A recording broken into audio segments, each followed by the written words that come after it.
Bienvenue à toi sur cette vidéo. Donc je fais cette vidéo pour parler d'un sujet qui n'est pas forcément facile à aborder. Autant en parler, c'est pas évident, que des fois d'écouter aussi sur ce sujet. Hem, donc le sujet, c'est justement lié aux violences, sexuelles, abus en tout genre, mais principalement, de l'ordre de l'intimité. Et si j'en parle aujourd'hui, c'est parce que je sais ce que c'est. J'ai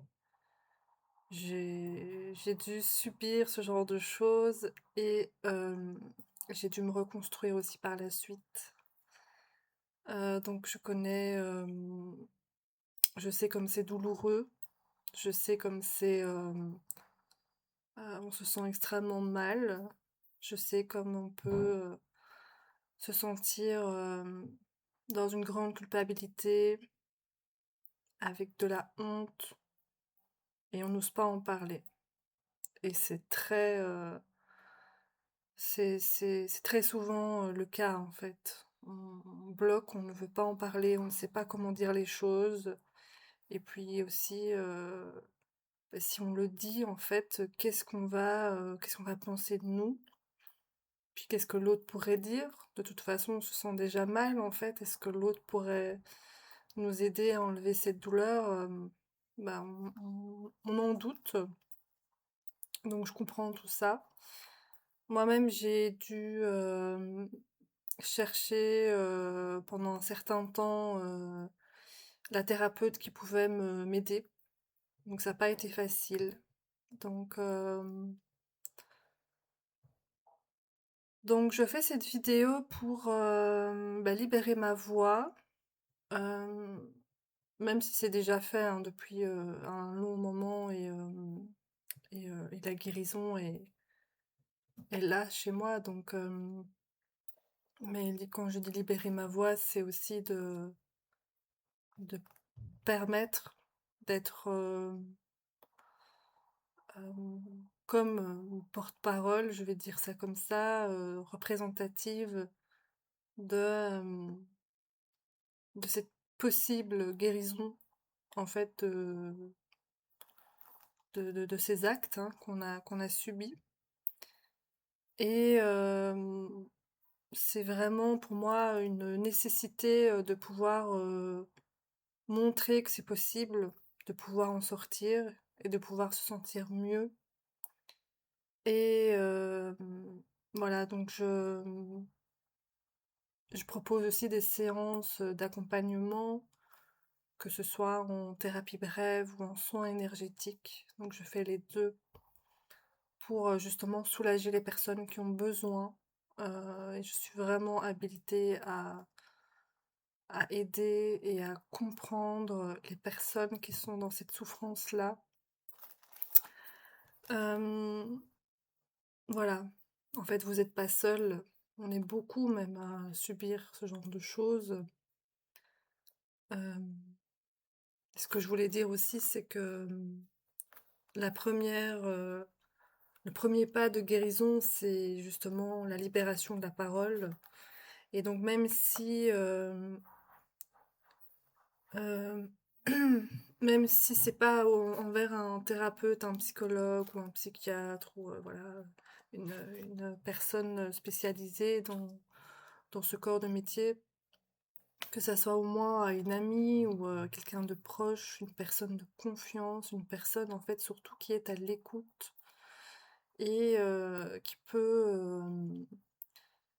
peut, accueillir en fait votre, vérité. Parce que moi j'ai eu le cas aussi d'en parler à des personnes qui m'ont plus enfoncée que qui ne m'ont pas du tout aidée, mais qui m'ont enfoncée dans ma douleur, dans ma souffrance parce que je voyais et je comprenais à travers ce qu'elles disaient qu'elles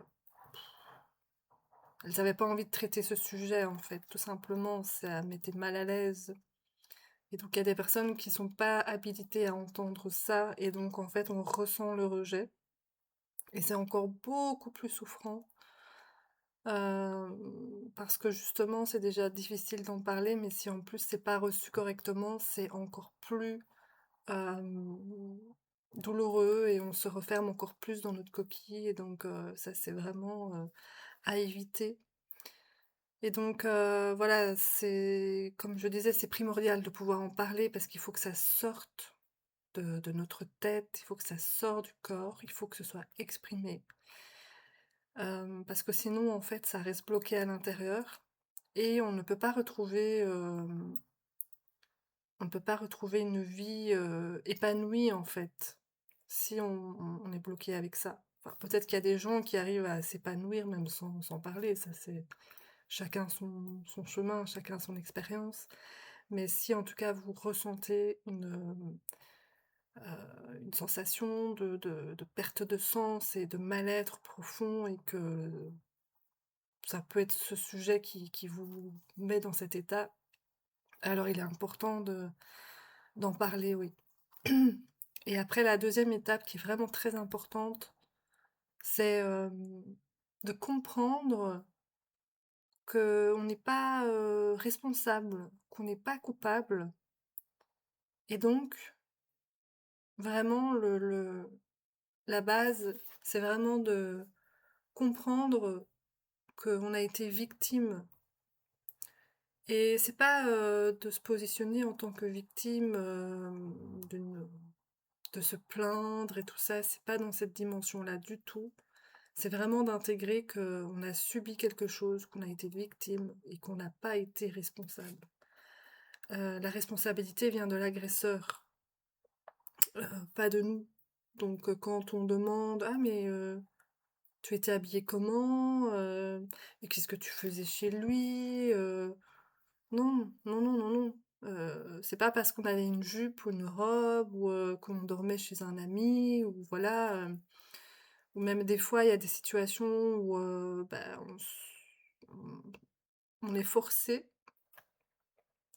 que la personne, arrête pas de comment dire? De forcer et que finalement on accepte au bout d'un moment parce qu'on n'a pas la force émotionnelle, on n'a pas la force tout court, on se sent, démuni, on n'est pas chez nous, on sait pas quoi faire, on sait pas voilà et au bout d'un moment on capitule.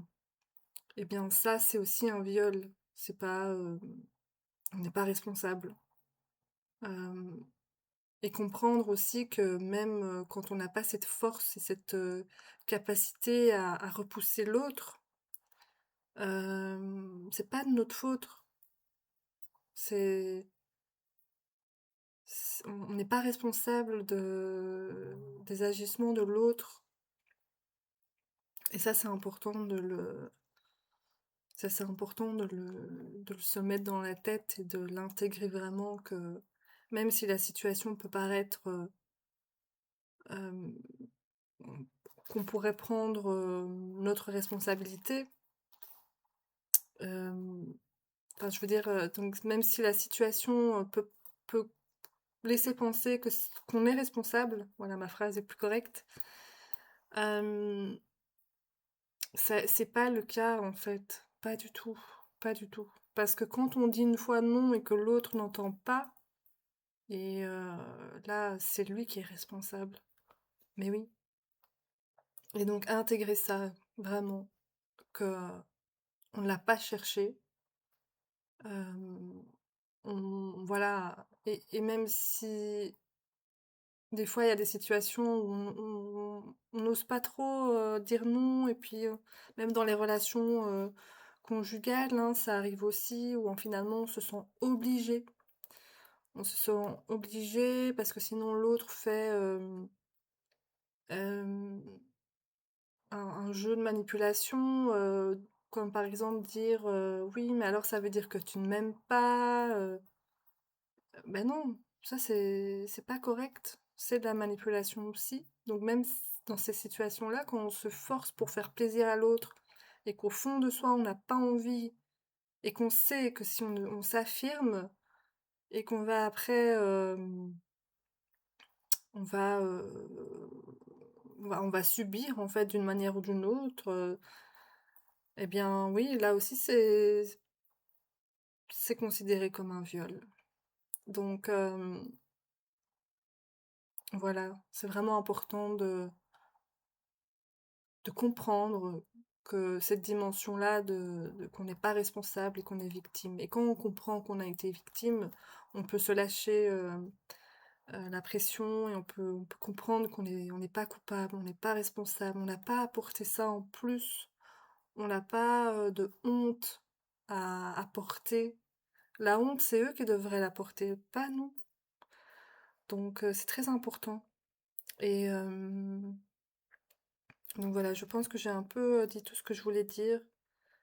En tous les cas, si ça vous parle, je pense bientôt faire un live, une réunion en visio pour, les personnes qui sont intéressées et vraiment ça serait l'idée d'ouvrir un cercle de parole, d'expression et si je peux apporter des réponses, et bien ça sera vraiment avec grand plaisir. Mais sachez vraiment que vous n'êtes pas les seuls, qu'il y en a vraiment beaucoup à qui ça arrive et dans des sphères, bien plus proches que ce qu'on croit. Ça se passe pas forcément dans la rue, avec un inconnu, c'est vraiment, la famille, les amis, c'est bien plus qu'on pourrait, le penser et donc quand ça nous arrive, je répète encore, c'est pas nous les responsables et c'est très important de vraiment d'intégrer ça. Je pense que c'est la base. Une fois qu'on arrive à intégrer ça, on peut commencer à prendre soin de soi et vraiment de se mettre en priorité. C'est très important. Et de plus laisser les autres rentrer dans notre intimité. Voilà. Donc ce sera tout pour cette petite vidéo. J'espère que le sujet était intéressant pour, certains, certaines et donc je reviendrai avec, une, proposition de rendez-vous pour pouvoir échanger sur le sujet et si jamais ça vous intéresse, je propose des séances en individuel, sur le sujet et sur d'autres sujets. Ça peut être aussi, sur, enfin ça peut être sur tout, mais pour rester dans le sujet ici, ça pourrait être sur les intimidations, sur le sentiment de, bah, justement de se sentir victime, le sentiment de culpabilité, qui est trop grande et qui nous empêche de faire des choix. Voilà, c'est vraiment l'idée d'arriver à se positionner dans sa vie et face aux autres et j'ai vraiment à cœur d'aider les gens, à arriver à faire ça. Ouais, voilà. À bientôt.